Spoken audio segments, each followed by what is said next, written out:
Guys, what's up, Endless Love Story here. At ngayon guys, sa video na to guys, ipapakita ko ang full review and honest review ko tungkol sa larong ito. Ito yung Craft World at nasa description na lang guys, i-click nyo na lang yung link at yung address niya guys, andyan lang sa description para mapasok tong game na to. So alam nyo naman guys, yung Ronin Network o yung Ronin na pasimuno ng Axie Infinity, no guys, no? And also yung Pixel, yung nilalaro natin dito sa channel na to, kung makikita nyo sa mga previous video ko about sa Pixels. So under Ronin Network din yun guys. So meron silang bagong game na ni-launch at bagong game na nakipag-tie up sa kanila na yung Dino Lab o yung Angry Dino. Pero isa lang to sa mga project ng Angry Dino, yung Craft World. So ito yung game ng The Angry Dino, yung pagmimina ng isang mga material tulad nito. Ito guys, itong earth. Makita nyo yung dinosaur ko dyan guys, nagmimina siya. Every 2 hours ko lang yan siya guys binibisita. Every 2 hours ko lang siya pinapasok para i-click ulit para magmina siya ulit ng earth. No guys, no? Tulad nito. Ngayon, pag nakapagmina na siya, recommended ko to guys, no? Pa-level nyo ng level 17. Pag level 17 na siya, okay na siya guys. Huwag nyo napalampasin kasi medyo mas matagal na siya guys. At same lang yung pinoproduce niyang output guys, 32k. So, eto guys ang recommended ko na level sa inyo guys. Level 17. Okay na, goods na yan. Every 2 hours, pasok kayo dyan. I-click nyo lang ulit para magmina siya ulit ng earth material. Ngayon, etong material na to guys, matatransfer siya dito sa mud factory kung saan makapag-produce naman siya ng 2.52k mud. So, ang input naman niya is 7.25. So, level 12 to guys. Level 12 na factory ng mud. So, ayan guys, kung makikita nyo guys, no, i-click ko lang to para makapag-produce na siya ng mud. So, ganun lang paglaro nito guys. Every time na pag-produce ng mga material guys, tulad nito, itong mud naman, mag-produce naman siya ng clay. Ngayon, ang clay makapag-produce naman ng sand. Yan. Guys, no, makikita nyo. Sand. Level 6 lang. So, makikita nyo mga level niyan guys. Yan ang recommended ko na level para medyo mabilis yung pag-produce nyo ng mga material. Yan. Yan guys, ang sand naman makapag-produce ng copper. Then, eto naman guys, no, yung sa copper factory, makapag-produce naman siya ng steel. So, bawat material pala dito guys, mayroon siyang kaibat na presyo. So, saan makikita yon? Punta kayo dito sa exchange or dito sa exchange factory. Dito nyo ma-exchange yung mga material. Pwede nyo siyang iswap. So, ayan guys, no, makikita nyo, pwede siyang iswap. So, example, currently, yung earth natin is around 112 coin. Ito yung minimina natin guys, mga material, pwede natin ibenta siya, i-exchange to coin. Ngayon, itong coin naman guys, tulad ngayon, nakapag-ipon na ako ng 72,000 coin, pwede siya i-exchange sa USDC. Paano yun guys? So, i-transfer nyo yun sa inyong wallet sa Ronin.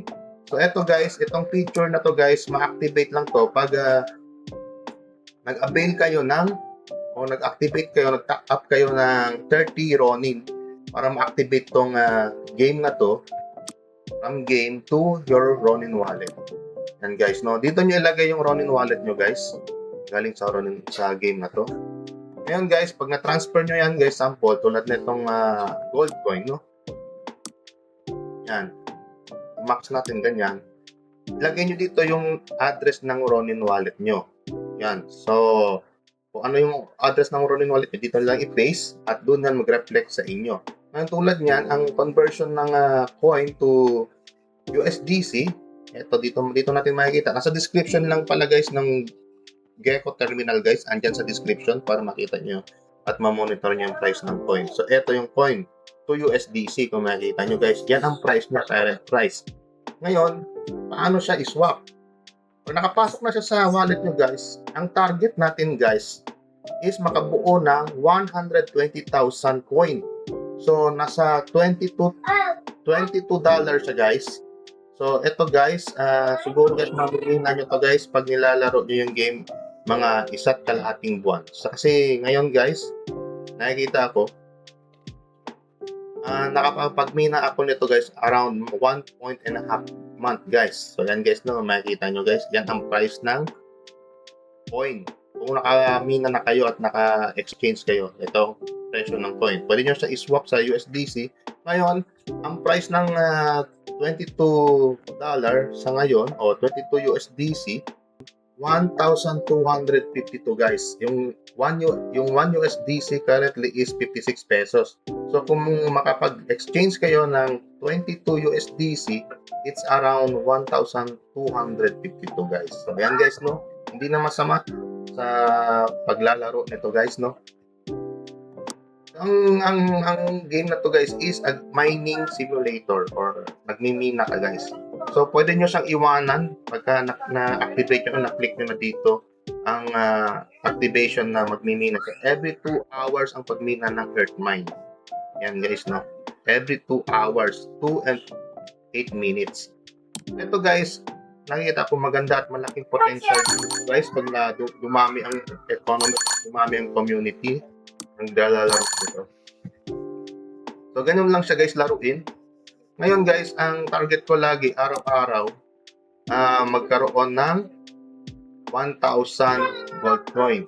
Kahit 1,000 gold coin lang o 1,000 dino coin every day, goods na yun guys. So, makakapag-accumulate na kayo yan guys tulad nito guys, no. Ayan, no. So, ito ngayon guys, natapos na tayo magmina ng burned rice.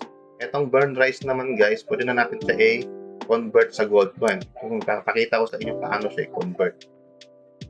Guys, no? Click lang natin yung exchange. Then, click natin yung burned rice. Etong material na to. Tulad ngayon, kapag mina ako ng 39,225 na burnt rice. So, pwede natin siya i-convert to 1,499. So, makikita nyo guys, yan, no? Ngayon, pag-convert natin, makikita nyo dito, yung burnt rice natin, to convert na siya to 1,049 coin. So, hintayin lang natin, saglit. At mag-reflect na yan dito, magiging 73 na yan. Or 74. Yan natin na. Waiting natin. Kaya pala guys, para ma-activate tong swapping guys, na marami kayong masaswap araw-araw. Ang kailangan nyo lang guys is kayo ng activation guys. Dito guys sa shop. Eto, click nyo yan. Ayan guys, no.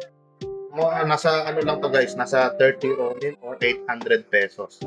Yan guys, para mailabas nyo at mai-swap nyo kalabas yung gold coin nyo guys.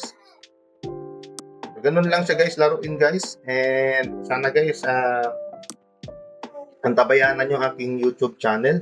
Once again, kung kayo ay bago pa lang sa aking channel, please subscribe and hit the notification bell button para lagi kong update sa aking mga bagong video. And also guys, disclaimer lang guys, no, this is not a financial advice dahil hindi ako financial advisor. Ang nakikita nyo sa video na to guys is more on educational purpose only. Kung ano yung ginagawa ko guys is sana mayroon na kayo matutunan. Sana guys, huwag nyo halos gayahin yung mga ginagawa guys dahil risky ang pagpasok sa crypto. Kaya kailangan do your own research lagi bago kayo pumasok sa mga ganitong laro. So yan guys, thank you so much. Hanggang dito na lang ang video ko guys. At sana magustuhan nyo ang aking video.